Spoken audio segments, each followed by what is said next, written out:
They laughed at her the day she stood in front of the crowded classroom and spoke of a future nobody else could imagine. Her voice trembling yet steady as she declared that one day her little sketches, the ones she drew quietly at the back of her worn notebook, would transform into something the whole city would recognize. Her classmates chuckled, rolling their eyes, whispering that she was chasing clouds. But Ama swallowed her shame and walked out with her head high, not knowing that those quiet dreams would one day build the foundation of an empire. The journey, however, was brutal from the start. For when she first approached the neighborhood elders to share her vision of turning her drawings into a design business, they dismissed her as foolish, claiming the world was too harsh for a young woman with no money, no connections, and only scraps of paper to her name, yet she refused to let those words bury her spirit. Instead, she began walking long distances under the scorching sun to reach markets where she could observe fabrics, colors, and patterns, memorizing every detail since she couldn't afford to buy any, and at night she lit a single candle, sketching designs until her fingers ached. Her mother often found her slumped over the table, ink smudged across her cheek. But Emma's eyes always glowed with the same fire the next morning, even when exhaustion pulled at her bones. Still, the world seemed determined to crush her. Friends drifted away. Neighbors gossiped that she was wasting her youth. And when she submitted her first design ideas to a small local boutique, the manager laughed outright, tossing her drawings aside and saying no one in their right mind would wear such nonsense. Yet Ama walked away, clutching those crumpled papers with tears stinging her eyes, whispering to herself that one rejection would not define her. Weeks turned into months of disappointment, but slowly, almost invisibly. A door cracked open the day a young bride-to-be spotted Ama's designs at a community exhibition drawings. Ama had nervously pinned to a wooden board at the back of the hall, and the bride insisted on having one of her wedding outfits created from those sketches. A request so daring that Ama's hands shook as she accepted.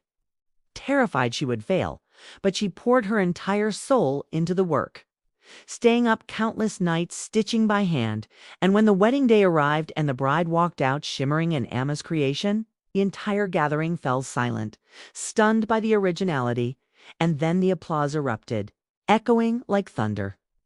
That moment lit a fire in the community. People who once mocked her now whispered in awe. Yet the sudden recognition only brought new challenges. For orders began to trickle in, but she had no workspace, no equipment, only her determination. So Ama transformed the corner of her mother's kitchen into a workshop, balancing pans and fabrics, borrowing needles, even trading sketches for scraps of cloth. Her persistence building a rhythm that inspired a few childhood friends to return and offer their help, though most still doubted she would last. But Ama, with her stubborn resilience, began organizing small fashion showcases in abandoned halls, hanging lanterns for light, inviting people with nothing more than handwritten notes, and though only a handful attended at first, they left with their eyes wide, spreading whispers that something new was being born. Yet every step forward brought heavier storms. Competitors tried to copy her ideas, established designers mocked her audacity, and financial struggles nearly broke her spirit. But in those darkest nights, she reminded herself of the laughter she once endured and how far she had already come. And each insult became fuel for her determination. Slowly, her showcases grew, larger audiences gathered, journalists began to notice, and the same elders who once dismissed her now spoke her name with reluctant respect. Though Ama never allowed bitterness to define her, she let her work speak instead.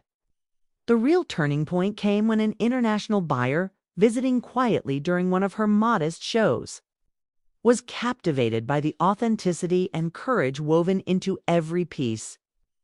And he approached her afterward, offering an opportunity to present at a global stage. A chance so immense that Ama felt both terror and triumph collide in her chest. And though her resources were painfully limited, she said yes with a trembling smile. Preparing for that leap tested every fragment of her strength as she trained her small team day and night. stitched until her hands bled and fought back waves of fear that she would embarrass herself before the world. Yet in those restless hours she remembered the classroom laughter, the dismissive elders, the gossipy neighbors. And she vowed that if she failed, she would fail loudly, courageously, unapologetically, for nothing mattered more than proving that her simple dreams held power. The night of the showcase arrived with dazzling lights and an audience she had never dared to imagine. Her name announced nervously by the host. And when her models stepped onto the runway draped in her creations, silence washed over the crowd just as it had at that first wedding, followed by thunderous applause that rattled the floor beneath her feet, and Amma, standing backstage with tears streaming silently down her cheeks, realized she was no longer the girl with sketches in a worn notebook. She had become the architect of an empire. Though this was only the beginning, for with each cheer she heard, she also sensed the echo of challenges waiting beyond, battles she had not yet faced, and triumphs she had not yet claimed. But in that moment, one truth burned brighter than anything else. They had mocked her simple dreams. Yet those very dreams had carried her to a stage she once thought unreachable. Amara stood trembling at the edge of the grand hall after her models had left the stage, the roar of the applause still echoing in her ears. But before she could savor her triumph, reality struck like a cold wind, for though the showcase had given her recognition, it also drew out powerful rivals, established designers who viewed her rise as a threat to their control. And soon whispers began spreading that she was a fraud, her style too raw, her vision too naive. Yet Ama refused to let their shadows dim her flame. Instead, she doubled her efforts, returning home with a renewed determination to build not just a brand, but a foundation that could outlive the ridicule. So she gathered young apprentices from her community, youths who had been overlooked or dismissed just as she once had been. And she trained them with patience and rigor, teaching them that creativity could be both weapon and shield, reminding them that their worth was not measured by the doubts of others.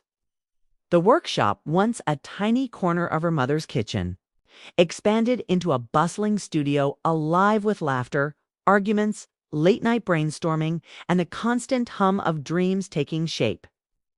But success brought heavier burdens, for orders multiplied faster than her capacity to deliver, and financial cracks widened dangerously, forcing Amma to face the harsh truth that passion alone could not sustain an empire without structure. So she stepped into the unfamiliar world of investors and contracts, a battlefield where skepticism followed her every move, where boardrooms were filled with sharp questions and dismissive glances.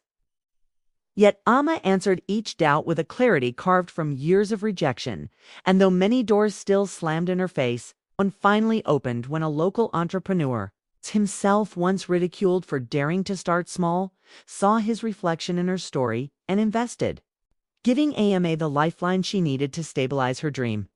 With resources at last, she expanded her team, improved her systems, and began exporting her designs beyond the continent, each piece carrying the weight of her journey.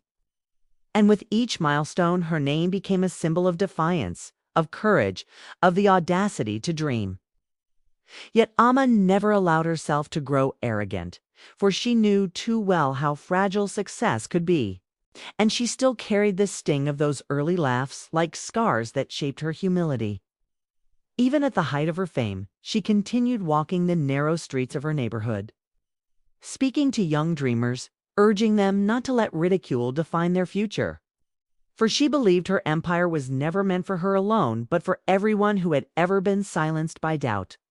Still, her climb was far from smooth, for global recognition drew intense scrutiny. Journalists probed her past, critics dissected her every move, and when a shipment of her work was delayed by logistical chaos, competitors mocked that her empire was crumbling, sparking rumors that nearly scared off new clients. But Ama faced the storm with the same resilience she had carried since childhood, standing publicly before her team and declaring that failure would never be their final chapter. And her boldness steadied the sinking ship, proving once again that leadership meant more than basking in applause. It meant carrying the weight of storms with unshakable resolve. Her empire grew not just in wealth but in spirit, for she established mentorship programs, funded local schools, and created platforms for emerging African designers to showcase their brilliance, ensuring that others would not have to fight as alone as she once did. Still, the greatest test of her journey arrived unexpectedly when she was invited to present at the World Innovation Summit, an event attended by leaders, investors, and influencers whose decisions shaped industries. A stage where one misstep could undo years of progress. And though fear clawed at her, Amara remembered the girl with sketches in a notebook, remembered the laughter that had once chased her out of classrooms, and she whispered to herself that she owed it to that girl to walk tall.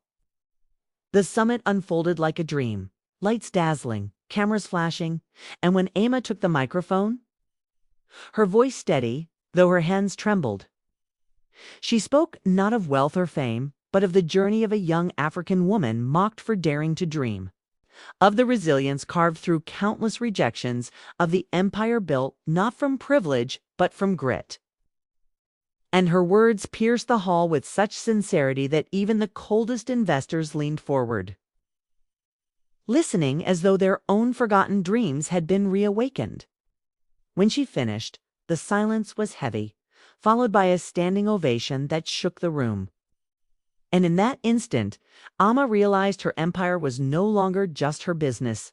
It was a movement, a beacon for every silenced voice, every mocked dream, every heart too afraid to believe. As the years unfolded, her name etched itself across continents, her brand becoming synonymous with courage.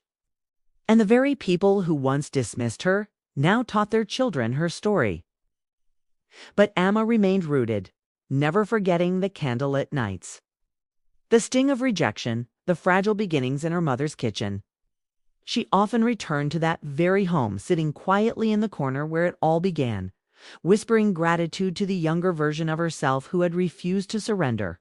And with each breath, she reaffirmed the truth that had carried her all along. Empires are not born from applause or wealth. They are born from mocked dreams that refuse to die, from laughter that failed to silence courage, from hearts that believed even when no one else did.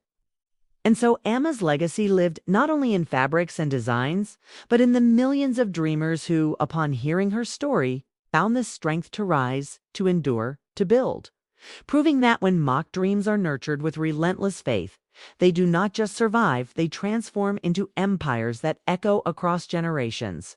Friends, Amara's story reminds us that no dream is too small. Even the ones people laugh at can grow into empires. Now, I want to hear from you. Have you ever faced doubt or laughter because of your dreams? Share your story in the comments below, because your voice matters here. And if this story touched your heart, don't forget to give this video a like. Share it with someone who needs motivation today. And subscribe to the channel for more inspiring African stories that celebrate courage, resilience, and hope. Remember, mocked dreams are not the end. They're just the beginning of something greater. See you in the next story.